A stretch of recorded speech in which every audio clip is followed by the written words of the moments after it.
Hey guys, welcome to my channel. I want to get on here and talk very quickly about the critical race theory that's being taught in schools.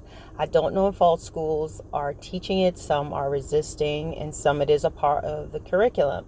And overall, it is, in my opinion, about guilting white people into thinking because of them, because of their skin tone, because of their forefathers, because of their ancestors, enslaving black and indigenous people, anyone that's who's non-white. Basically, they are given an advantage over black people. Now, we do know back in those times, yes, it is true. Black people and indigenous people, they were not treated equally. You could not learn to read or write. You were slaves. You were forced into a religion that perhaps you didn't believe in, all that good stuff, which is not good stuff actually, but meaning all and etc. And it was wrong. However, now we have opportunities, guys. And again, I can't speak specifically about indigenous people because I'm not indigenous. I don't know much. So I'll stick to my backyard and what I know. So there is the critical race theory that's being taught in school, and I think it's wrong. I think it's wrong because we cannot be in a habit of blaming other people. This is no different than saying it's because of the white man why I'm not successful. It's because of the white people why I can't get ahead. And while there are individuals who are racist and who will try to keep people from advancing, they are not the majority. There are plenty of opportunities to do well and to excel if you work hard at it. And the reason why I can say that, especially, is because there are lots of people who come to America, people of other cultures, other countries, people who are darker than a black person. They come to America and they go to school and they do well. And you know what? They're succeeding. They're doing quite well. Okay? They get businesses, they get homes. So it's not necessarily about race, but who wants to work hard. Those same individuals that come to the country, that come to America, they also probably experience racism. They probably have people who tell them to go back to their country, telling them they don't belong here, but they still push through and they still have their businesses. And in my opinion,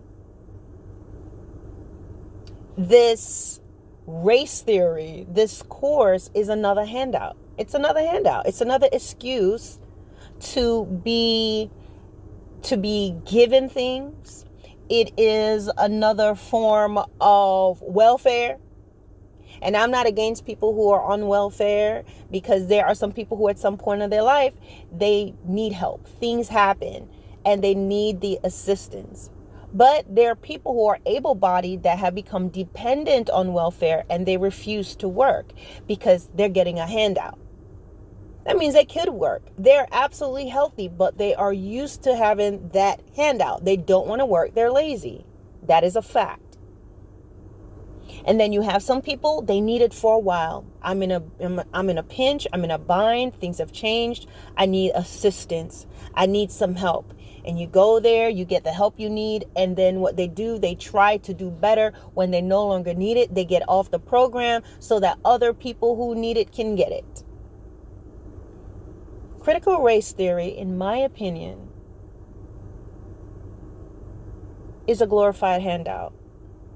It is where black people need to remember that you were oppressed, that you were enslaved, but it does not apply to you.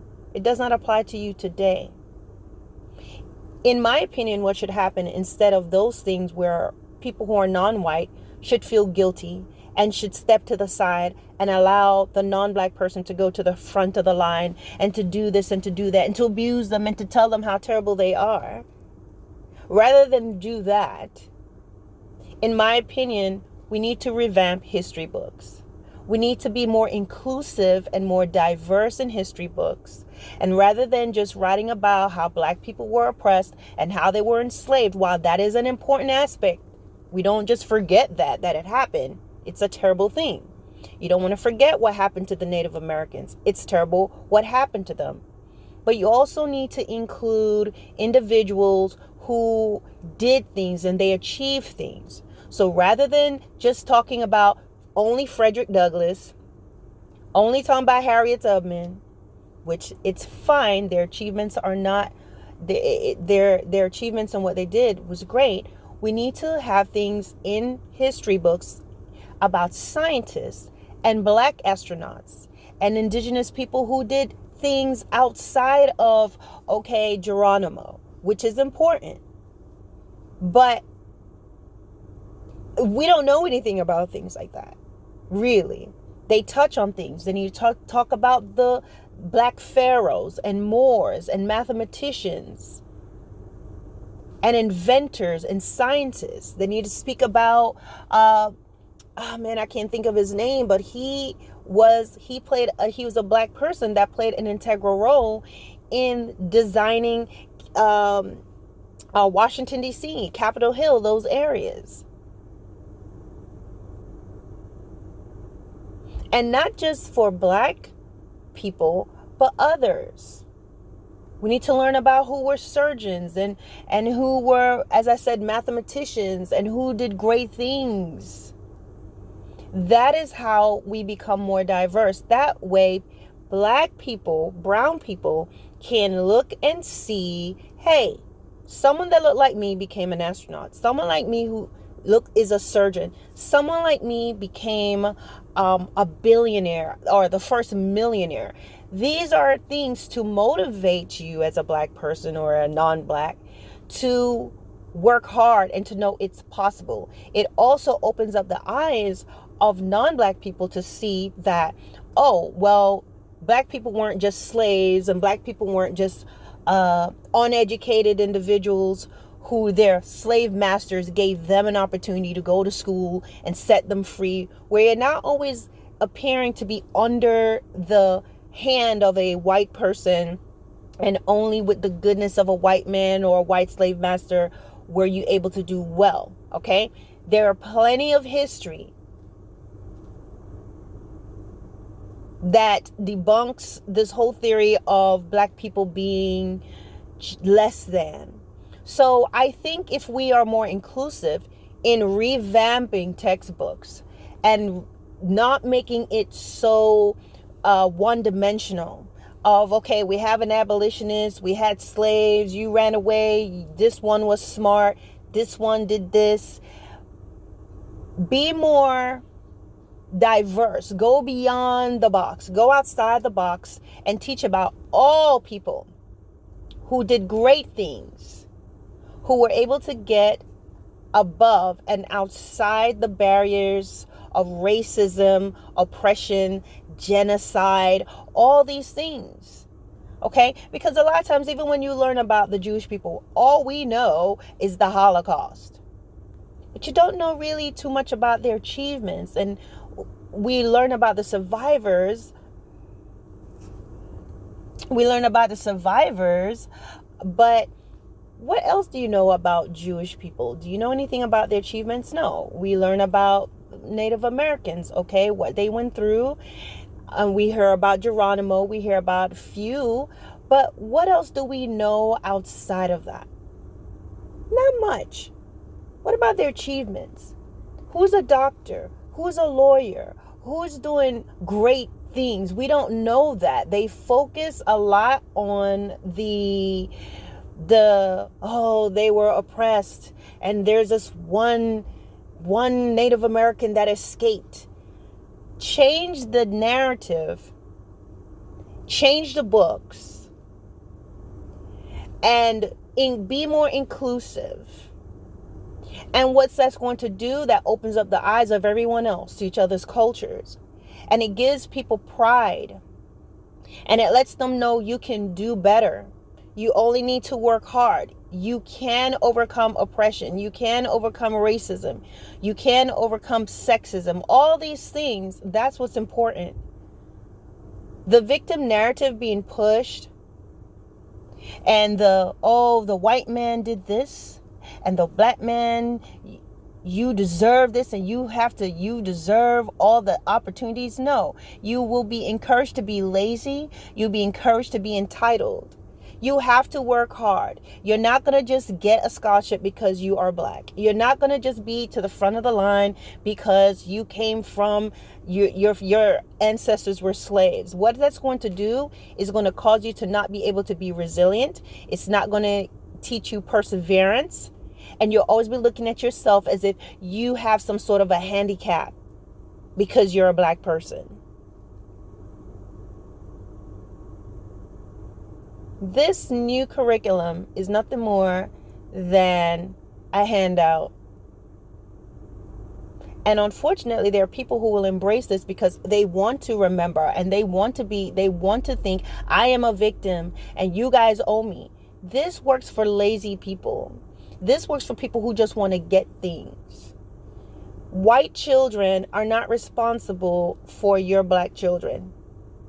They're not going to just let them get ahead because they're black. They need to work hard. They need to study. They need to do what they need to do. Now, granted, there are people who, despite the child being more than capable, they try to block them. And then we deal with those things as it comes. But that is not the actual norm all the time. And truth be told, if that's the case, people are always going to think you are less than. Oh, let's go to the side. Let's give them the special stickers because, they were oppressed. We're not victims. You need to take that victim mentality out of your head and out of your mind. Slaves, real slaves, were victims. Slaves today that we don't know about, where slavery is going on, they are real victims. And it's not just black people that's going through that. You have to overcome. People in America, black people in America, as I said it before, got to get out of this victim mentality.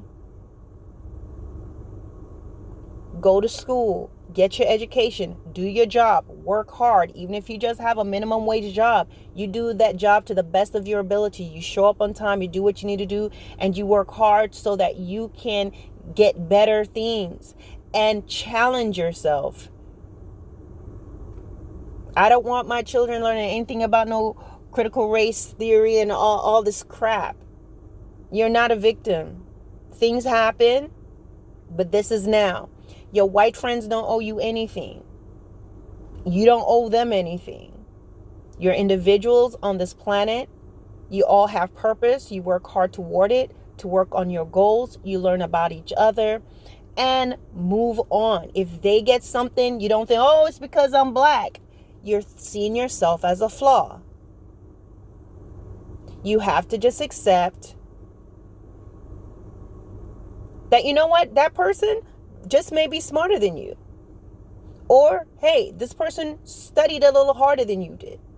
Just as they have to accept when you achieve things, it's because you studied and you're smarter and you knew this thing. You studied a little harder. And it's you did not get what you got because you are black. I mean, think about that. If you begin to embrace this idea, then think about what that means for you later on. When you're CEO of a company, or when you have achieved some things, people will go, oh, they didn't really achieve anything. We just had to, we had to give them this. They were accepted because they're black. They have this critical race thing going on. So we have to let them in. You will not be respected. You will not be able to be respected as a leader. Your counsel will not mean much because in what it does, trying to have this idea is basically, well, we had to shrink back to let you guys in. And that in itself is still enslavement. Because it will be because of them you exist. You are. We're going to stand here and we're going to let you go. We're going to let you. We're going to remember what we did to you and allow you to achieve things just because. You must have perseverance. You must have resilience. You must understand there will be opposition. You must understand there are people that's not going to like you. There are racists out there.